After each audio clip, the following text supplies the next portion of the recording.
Tole Yesume Nyawe Zonga Eyi Veveya Ikenye Nyonyofe Eyi Qui est l'heure du réveil. Eke Misena Maupa Memope Dochola Dieu donné à Dadji Fenuko. Vous écoutez le serviteur de Dieu, je donnais à Dadji. Que tu as fait que Miana Église Pentecôtiste Myrde, alors le réveil des derniers temps. Qui vient de l'église Pentecôtiste Myrde ou le réveil des derniers temps. Et Hanofe Gan, les Lume, les Nukafouichi, comme les hôtels à Pointe, me bonne me chuchu. Le siège de l'église se trouve juste dans le quartier Nukafou, derrière hôtel à Payotte. Hame a peu de dos, Aina Ale. Voici les programmes de l'église. Blara ou Trogadin, Aina Hosepe, Aina Mitrimifin Kuro Hosere de Conchi. Les mardis à 18h, c'est les saisons de foi où nous enseignons typiquement à propos de la foi. Les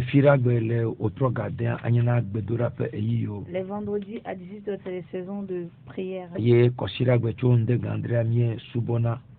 les dimanches à partir de 7h, nous adorons. Et spécialement cette semaine, le groupe musical Voice of Revival. Le groupe musical de l'église qui s'appelle Voice of Revival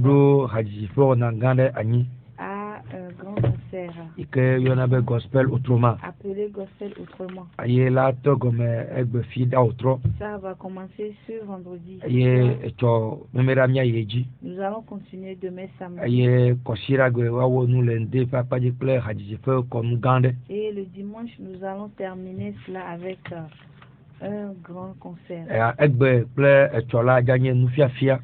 Ce soir et demain soir serait une soirée d'enseignement. Le thème de concert, c'est la puissance du chant.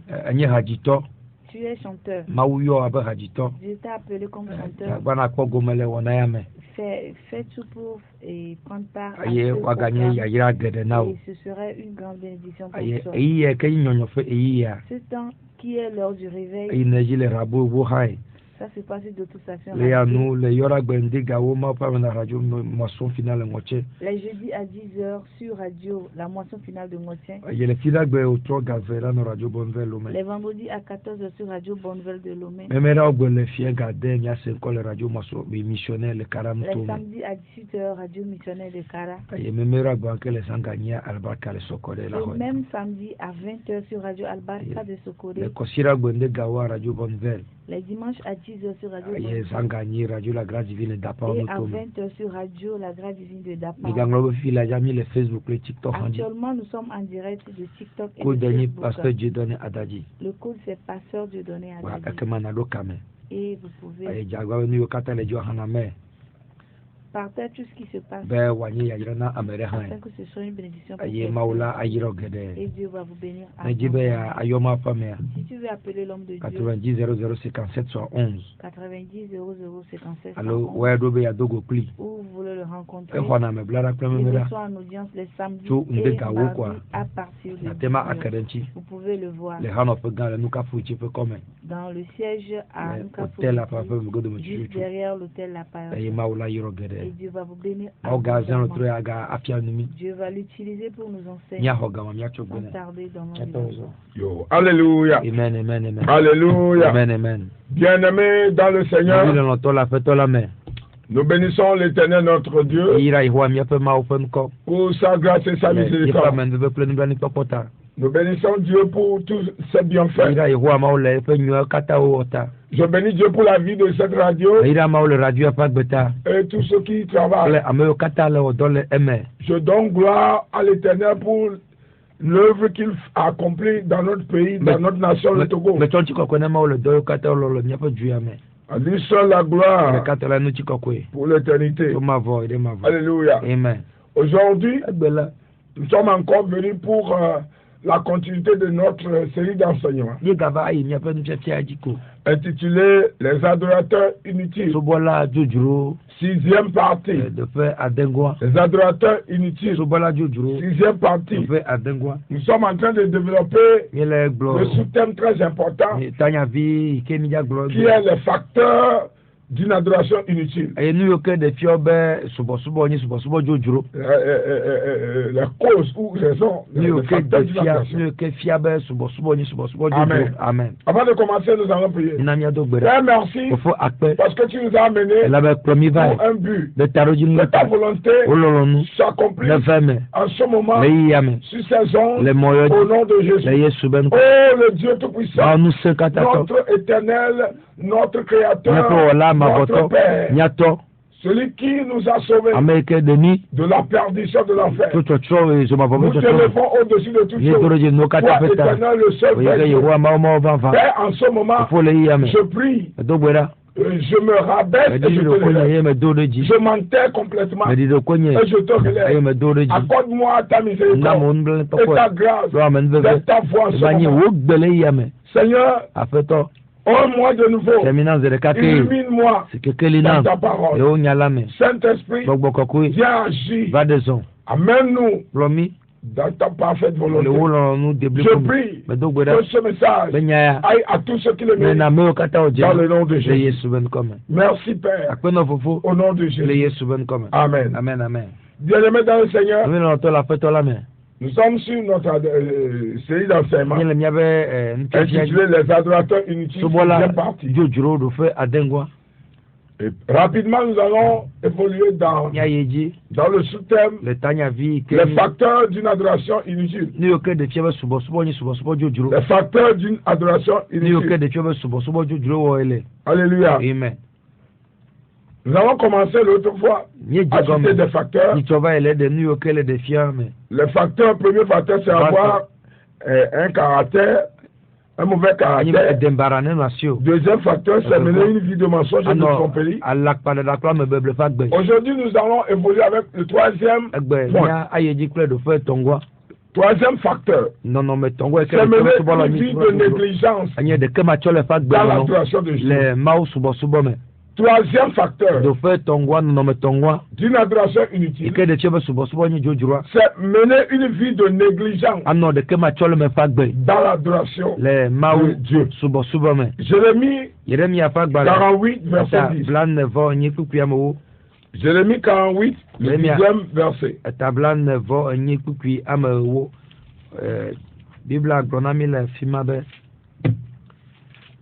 Adi amesi le alogrodowom le Yehowa fe dom la nti eye adi amesi he efe yide megbecho vo to vous kokodi mela unpepepe.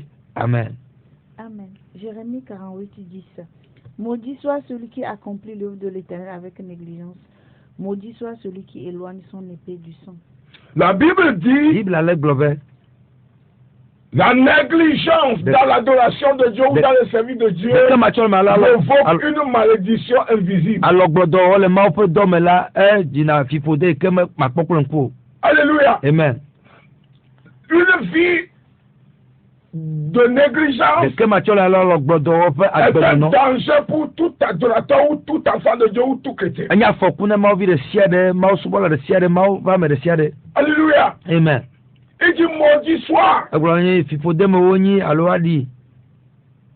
quiconque fait l'œuvre de Dieu, l'œuvre de l'Éternel avec négligence. Alléluia. Amen. La négligence est un danger dans l'adoration dans le service de Dieu. Quand vous êtes appelé, vous avez une responsabilité. Et vous les négligez. Quelle que soit votre raison. Voilà les conséquences. Ça vous rend inutile. Ça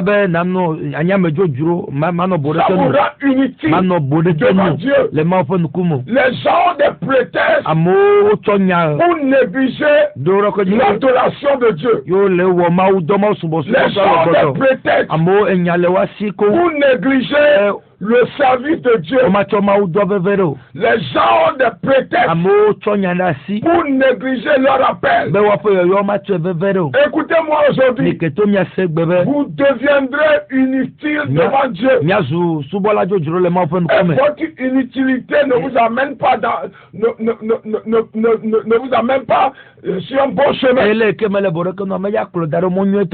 diable a mille moyens pour convaincre les enfants de Dieu, même les hommes de Dieu, ceux qui sont au service de Dieu, de négliger l'œuvre de Dieu. Et cela provoque une malédiction de la part de Dieu, notre diable.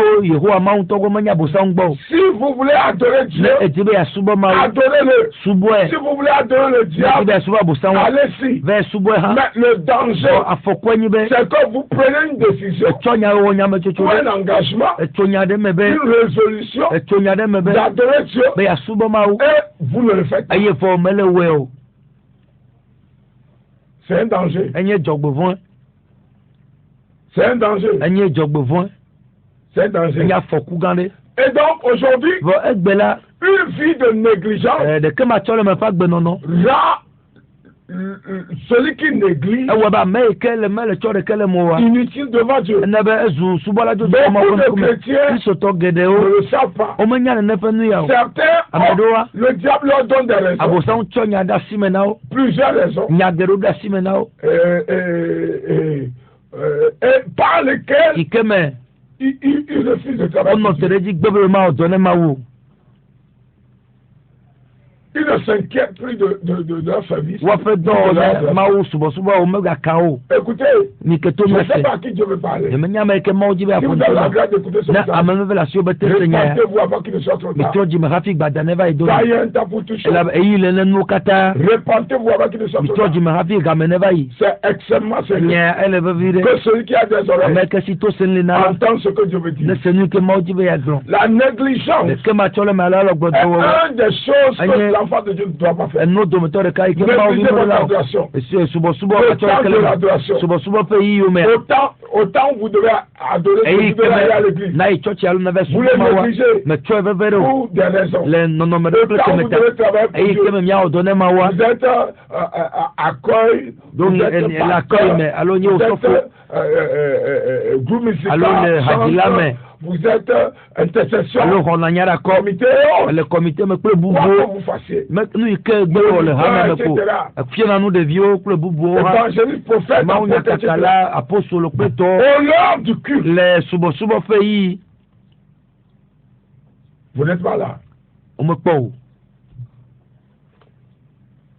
Et aujourd'hui, Dieu dit, ça rend inutile. C'est une réalité. Lisons Job 33, verset 14. Le livre de Job 33, verset 14.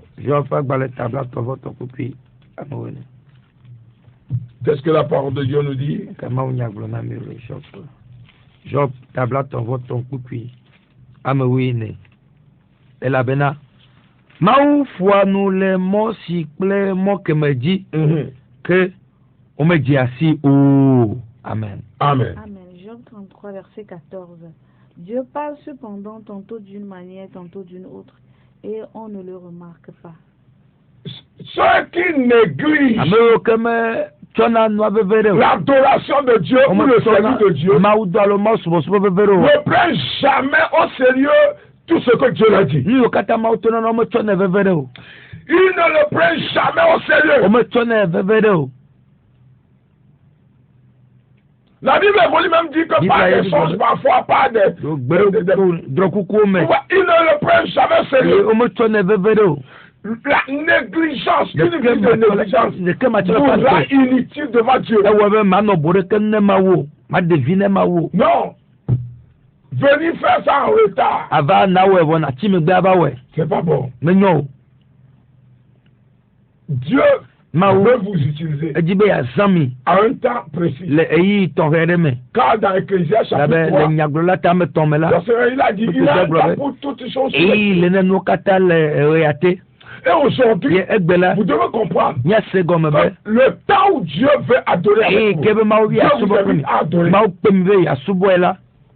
Vous ne devez pas négliger. Beaucoup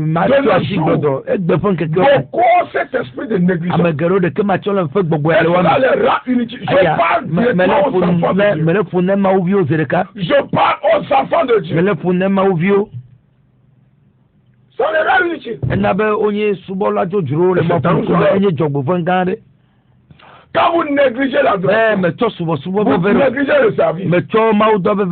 Dieu ne vous prendra jamais au sérieux. Et il y a des choses que Dieu ne peut jamais vous confier. Et il y a des choses qui ne vont jamais évoluer dans vos vies à cause de cette négligence.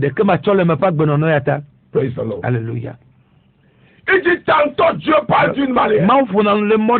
Tantôt Dieu parle d'une manière. Mais voilà. Non, il prend pour garde. C'est l'esprit de la négligence. C'est ceux qui ont la mentalité de la négligence. Mais ils ne prennent pas ça. Ils ne prennent pas ça aussi. Ils ne prennent pas garde. Vous voyez? C'est extrêmement dangereux. C'est extrêmement dangereux. Il ne prend jamais ça au sérieux. Nous sommes dans la fin des temps. Comprenez que l'Éternel Dieu veut sauver les siens. Et Dieu est prêt à sauver les siens. Et c'est pourquoi Dieu va vous dire rejetez la négligence. Rejetez une vie de négligence en adoration au service de Dieu. Vous qui servez Dieu, refusez de négliger. Comprenez que la négligence vous rend inutile. Alléluia. Amen. Très important. 1 Timothée chapitre 4, verset 14. 1 Timothée chapitre 4, verset 14. Qu'est-ce que la parole de Dieu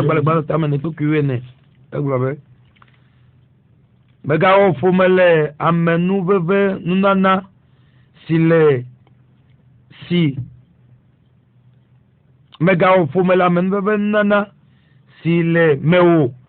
Si ona oto nyagrodi me esime hamegao da ofe asio de jiola nti o amen. Amen. 1 Timothée 4:14. Ne néglige pas le don que tu as reçu, celui qui t'a été donné d'après une prophétie lorsque le conseil des anciens a posé les mains sur toi. Ne néglige pas le don qui est en toi. Il y a des gens qui ont des dons. Par plusieurs raisons. Ils refusent de l'utiliser. On m'a offensé. On m'a fait ça. Oui, je pense que après, etc. On m'a fait ça. On m'a fait ça. Écoutez, une personne qui serait perdante, c'est vous-même. Une personne qui serait le perdant dans toutes vos décisions quand vous négligez vos dons, c'est vous-même. La négligence du don. Vous périrez. Vous devenez un adorateur inutile. La négligence ne néglige pas le don qui est en toi. Les gens reconnaissent le don qui est en eux. Parce que pour une question, une raison, une autre, problème de famille, persécution, je suis trop plus au boulot, mon boulot ne me permet pas de faire on m'empêche de travailler, on me persécute, etc. Écoutez-moi, quand le don est là, et vous le reconnaissez, vous devez l'utiliser. Vous devez l'utiliser. Et si vous êtes sous quelqu'un, venez chez votre responsable. Qui soit responsable du groupe, ou de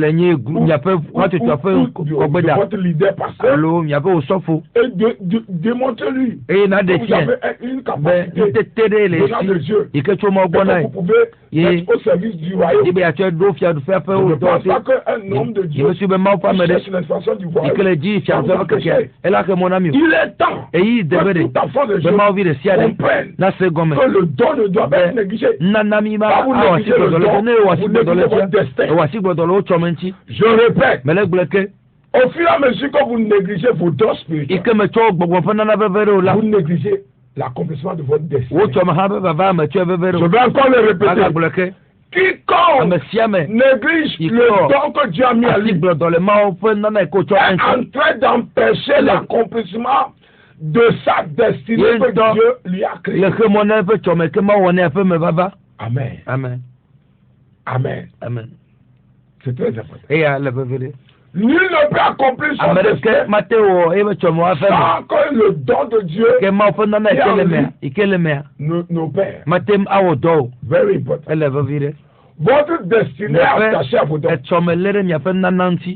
Votre destinée est attachée à vos dons. Alléluia. Amen. C'est pourquoi des gens comme moi, par la grâce de Dieu, et sa miséricorde, rien ne peut m'empêcher pour toi. Alléluia. Amen. Pourquoi? Parce que je comprends l'importance du don. L'importance du don au service de l'éternel. Alléluia. Amen. C'est très très important. Une vie de négligence vous rend inutile. Le danger c'est que Dieu vous voit inutile. Vous pouvez avoir 1000 raisons. Vous pouvez avoir 1000 raisons. Mais le danger c'est que c'est vous qui êtes cloué ou abandonné le don. C'est vous qui êtes responsable du don négligé. Dieu vous prendra responsable. Dans l'éternité, on vous demandera qu'est-ce que tu as fait avec moi. Tu peux trouver 1000 raisons. Mais si tu n'as pas utilisé, ce serait des conséquences regrettables pour les hommes. Alléluia. Amen. C'est pourquoi Dieu m'envoie vous dire ne négligez pas le don. Quatrième point. Quatrième facteur d'une adoration inutile, c'est avoir une foi morte. Une foi morte. Avoir une foi morte. La foi morte est encore appelée la foi sans les œuvres. Est encore appelée la foi sans les œuvres. Est encore appelée une foi sans les œuvres.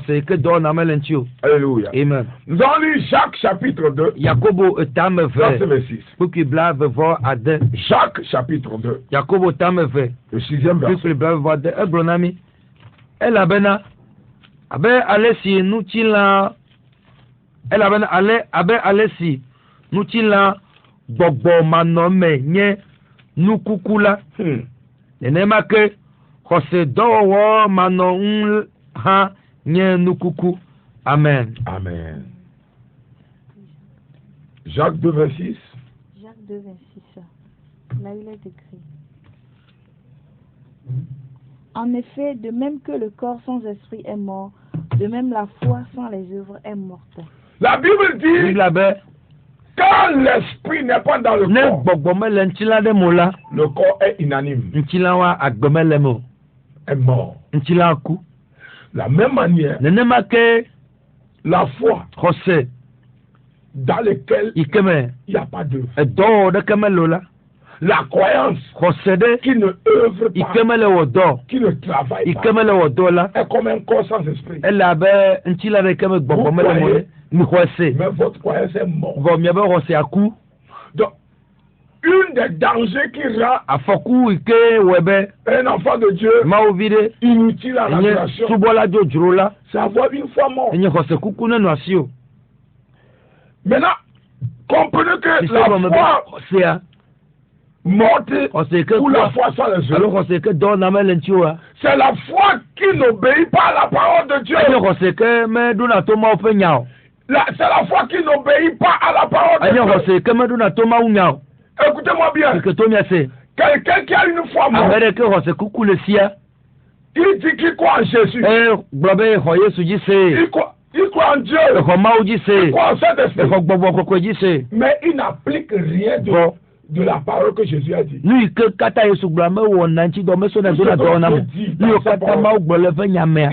le pratique pas. Mais quand il regarde tout le monde, il croit en Jésus, il est croyant. Mais le croyant, la vraie foi en Christ, c'est la foi qui œuvre. C'est la foi qui œuvre.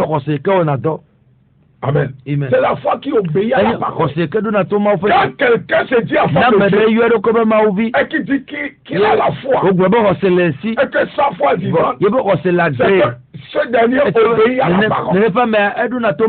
Mais si la personne n'obéit pas à la parole de Dieu, le manque d'obéissance à la parole de Dieu égale une foi morte. Je répète, le manque d'obéissance à la parole de Dieu égale une foi morte. Donc, si vous ne voulez pas avoir une foi morte, obéissez à la parole. Ce que la parole dit, ne le faites pas. Ce que Dieu dit de faire, faites-le. Alléluia. Obéissez à la parole. Amen. C'est très important. Pourquoi? Parce que ce genre de foi ne suivit jamais. Ne suivit jamais. Les foi mortes, les foi sans les œuvres, ne suivit jamais. Amen. C'est ce genre de foi.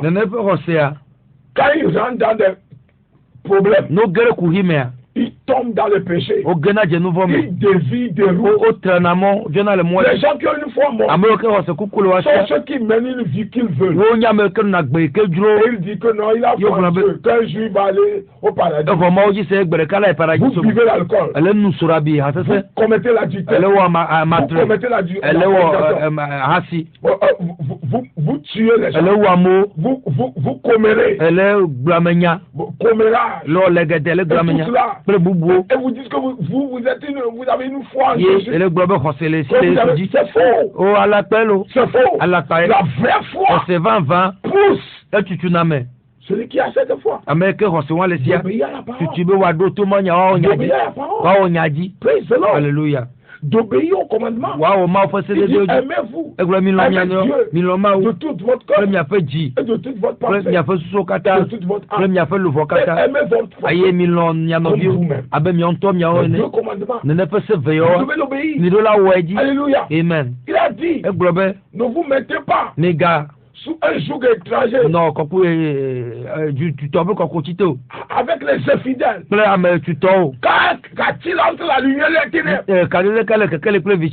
Vous dites, vous avez foi en Jésus. On vous voit dans l'occultisme. On vous voit dans le rituel. On vous voit dans l'idolâtrie.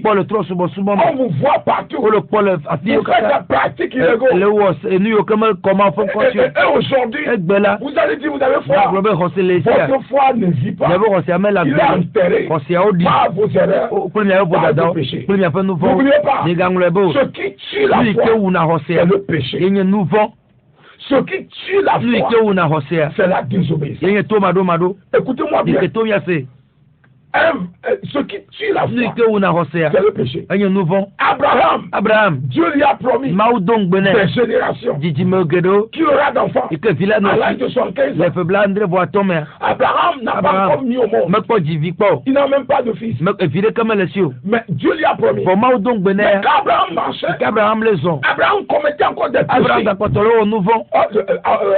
Dieu lui a fait la promesse en Genèse 12, Genèse 13, Genèse 14, Genèse 15, Genèse 16, Genèse 17. Dieu lui a rappelé et il lui a dit, Abraham, marche devant moi. Et sois en terre. En d'autres termes, obéis-moi. Obéis à ma parole. Obéis.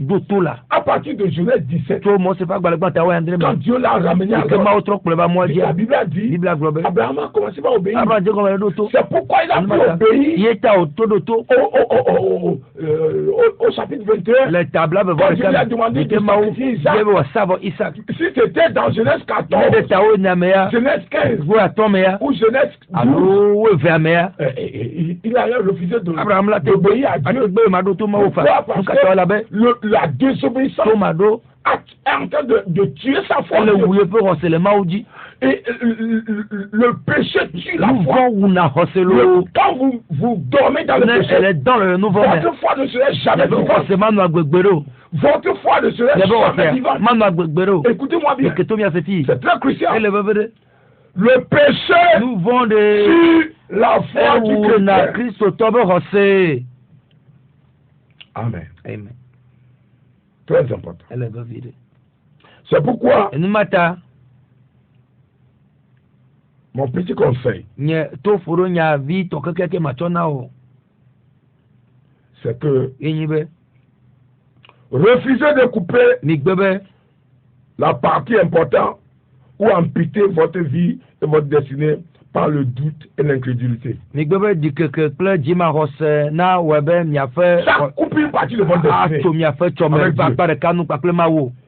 Refusez de couper votre destinée. Une partie de votre destinée.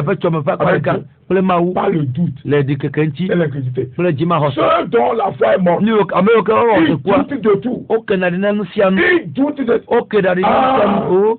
C'est vrai ça. Vous êtes sûr que c'est vrai ça? Moi, je ne suis pas sûr. C'est que lui-même il a vu.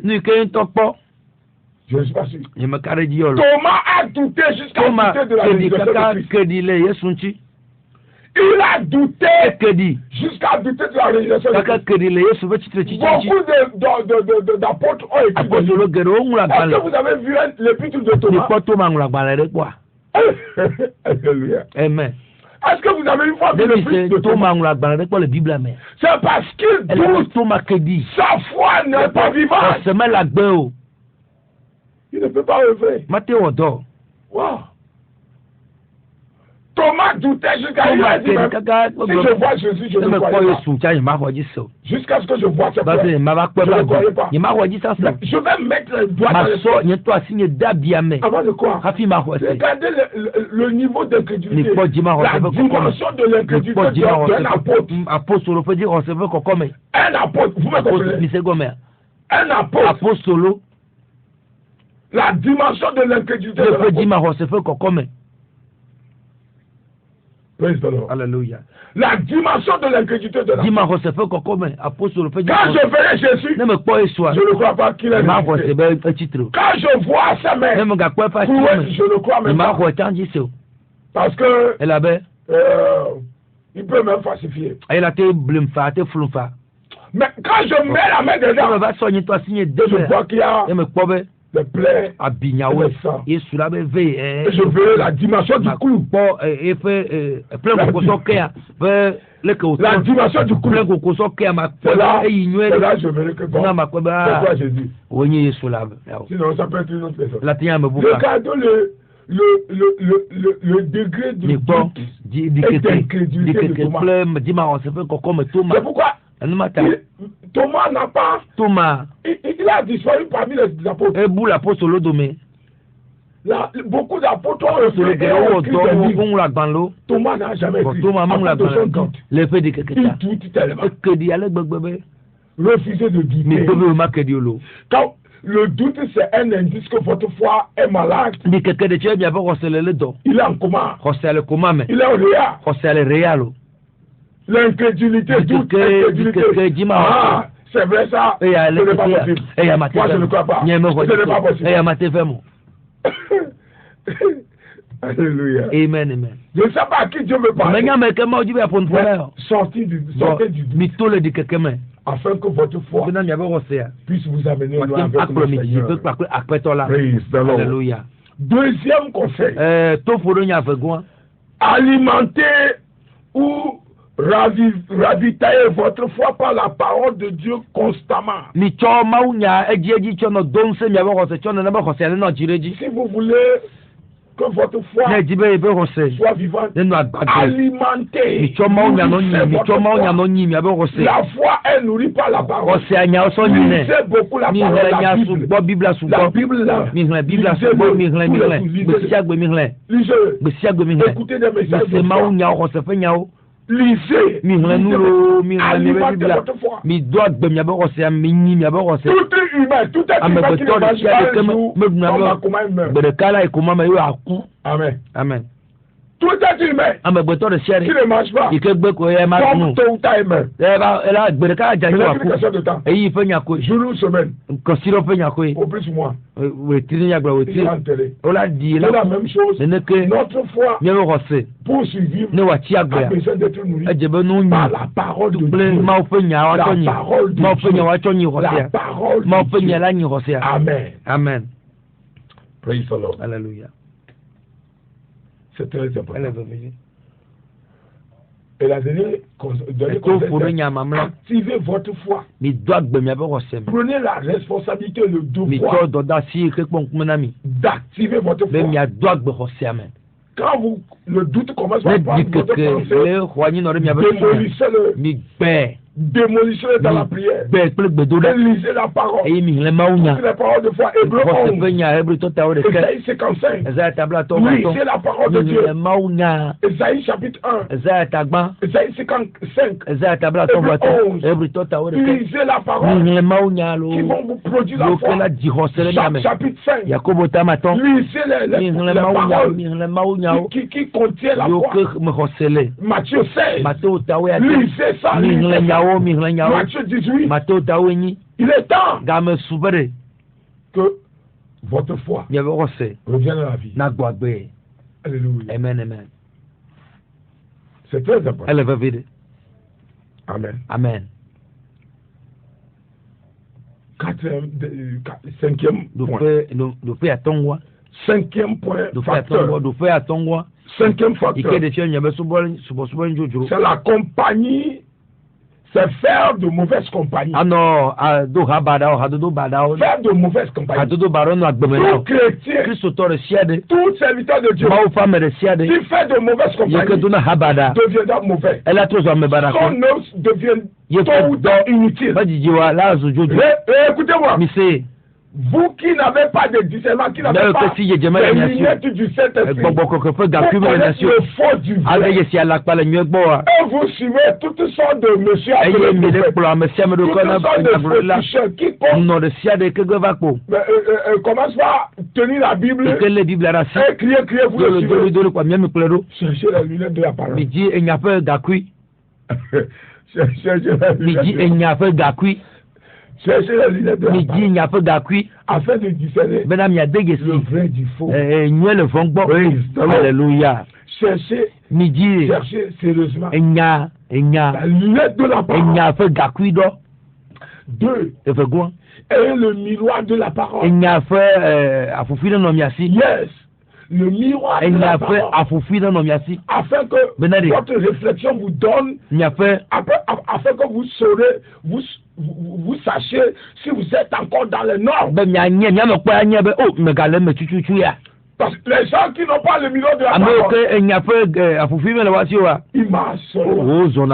Ils tombent, ils ne savent pas. Ils déroutent, ils savent pas. Ils n'ont pas la parole. Quand vous n'avez pas le miroir de la parole, parce que tout miroir reflète ce que vous êtes. Et donc quand vous avez le miroir de la parole, vous saurez que ceux qui refusent, et ils s'aveuglent, ils se tuent. Ils deviendront inutiles. Ils sont toujours inutiles. Ce n'est pas le fait que les gens ont rempli l'église. L'église de Dieu. Depuis l'Ancien Testament, Satan aussi a des églises. Jusqu'au Nouveau Testament. Et jusqu'au de nos jours. Ce n'est pas parce que la personne tient la Bible, il parle de la Bible qu'il est appelé par Dieu. C'est très important. C'est très important. La lunette de la parole. Pour bien voir. Et tu sauras que celui-là vient de Dieu. C'est extrêmement important. Si vous n'avez pas ça, cherchez-le avant de commencer par quelqu'un. Sinon, vous risquez de finir en enfer. Alléluia. Amen. Sans le savoir. Les mauvaises compagnies. Les mauvaises compagnies. Ceux qui vous poussent dans le péché, ceux qui vous induisent dans le péché, ceux qui vous montrent comment pécher, ceux qui vous donnent des directives péchées, ceux qui vous donnent des directives péchées, c'est extrêmement important. Prenez une bougie, prenez œuf. Depuis quand Jésus a guéri par bougie, depuis quand Jésus a guéri par les ailes, vous êtes dans quel monde? Alléluia. Amen. C'est ça. C'est très important. Il vous pousse dans le péché. Il vous pousse dans le péché. De nos jours, il y a des gens qui prêchent que le péché n'est plus un problème. Quand vous êtes en crise, allez pécher. Ils ne sont plus sous la loi. Ça, c'est une prédication abominable qui vient de l'enfer. Parce que si on reçoit Jésus, le péché ne compte pas. Jésus n'allait pas reprocher. Il n'allait pas reprocher. Il a dit, je prie pour que tu te retrouves. Vous voyez? Pierre a rétrogradé quand il s'était éloigné de Dieu. Jésus a dit à Pierre, le diable vous cherche à tripler comme un fromage. Mais il a dit, je prie pour que tu ne sois pas, tu ne tombes pas, et que tu te réveilles, et que tu réveilles. Vous voyez, ça veut dire que Jésus même, en sa présence, le péché, le diable utilise le péché pour avoir les gens. Je ne sais pas quel évangile est fait, je ne sais pas quelle mentalité je ne sais pas d'où ils prennent cette compréhension. Je ne sais pas comment ils comprennent les choses. Jésus a dit à la femme adultère, je t'ai défendu parce que tu allais en enfer. Et si ils t'avaient lapidé, tu irais directement en enfer. Mais je t'ai sauvé parce que ma mission est de sauver les gens. Mais à partir d'aujourd'hui, et ne pêche plus. Il n'a pas dit comme tu m'as raconté. Continue maintenant. Il n'a jamais dit. Quel évangile? Quand Dieu nous sauve. Quand Dieu nous sauve. Nous sommes dans le temps où la grâce doit surabonder. Pour discerner le vrai du faux. Il y a beaucoup pour discerner le vrai du faux. Que l'éternel Dieu nous sauve. Beaucoup prêche le péché comme la sainteté. Allez, bien. Les gens cherchent les versets pour cautionner le péché. Timothée de boire un peu. Moi aussi, je vais boire. Quelle absurdité. Ça, c'est l'absurdité. Quelqu'un dit David a épousé 1000 femmes. Et donc moi aussi je vais commettre l'adultère. Mais ça c'est absurde. On ne copie pas le péché. On ne copie pas le mauvais côté. Le même David s'est répandu. Lisez la fin de David. David même il y avait une vierge qui l'a accompagné. Vous comprenez ça? Quand la chose n'est pas bonne, ne copiez pas. Mais c'est notre monde que je prie que Dieu 1 Corinthiens 15, 33, 34 a dit. 1 Corinthiens 15, 33 pour finir. 1 Corinthiens 15, 33, 34. Mauvaise compagnie.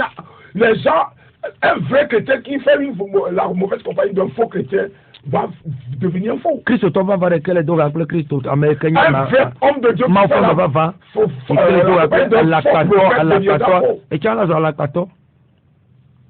Vas-y. Digana wa blemi o. Habobo vo bleanu onyu. Amen. Amen. Amen. 1 Corinthiens 15, 33. Ne vous y trompez pas. Ne vous y trompez pas. Les mauvaises compagnies corrompent les bonnes mœurs. Les mauvaises compagnies corrompent les bonnes mœurs. Revenez à votre bon sens. Vous qui êtes de bonnes personnes, revenez à votre bon sens. Il convient et ne péchez pas. Et ne péchez pas. Certains d'entre vous ne connaissent pas Dieu. Vous voyez, c'est d'entre vous, hein. Certains d'entre vous, ils voient l'église. Ils voient l'église. Ils voient l'église. Ils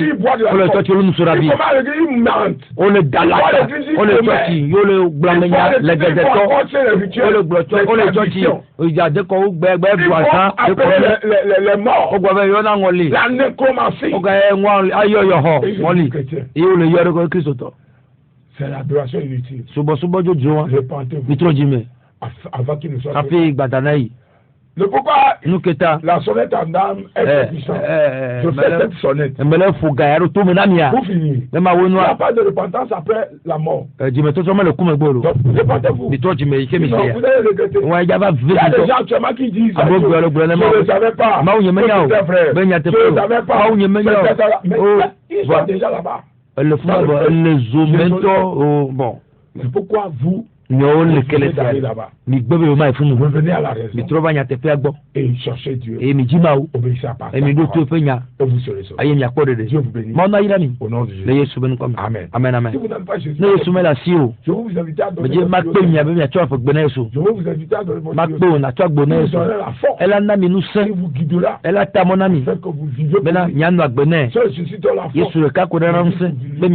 Faites cette prière après moi. Seigneur Jésus, merci de m'avoir accordé la vie. Je reconnais que je suis pécheur. Je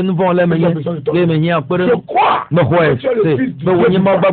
Je te reçois dans mon cœur et dans ma vie. Oh mon Seigneur, efface mon nom dans le livre du péché, de la mort. Écris mon nom dans ton livre. Donne-moi le pouvoir de devenir ton enfant.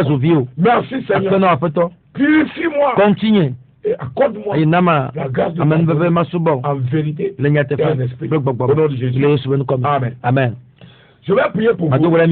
Si vous venez de faire cette prière, le salut de Dieu en vous. Vous devez maintenant lire la parole et vivre cela. Alléluia. Fuyez le péché, le monde et les fausses compagnies. Tout enseignement qui cautionne le péché, je rejetais et demander la grâce. La même grâce. La grâce vous serait donnée. Amen. Je vais prier pour vous. Merci parce que tu as ajouté beaucoup de aujourd'hui à ton royaume. Je prie pour tous ceux qui ont reçu et tous ceux qui ont écouté ce message, que la puissance et le feu de l'éternel vous délivre de la main de l'ennemi. Recevez la grâce, la miséricorde de vivre pour Christ. Jésus-Christ Nazareth. Au nom de Jésus. Amen. Vous venez de suivre l'homme de Dieu. Dieu donné à Daji. De l'église Pentecôtiste. Notre église, le siège est à Lomé. Et à Nkafu, juste derrière le là où le méchant ne domine pas le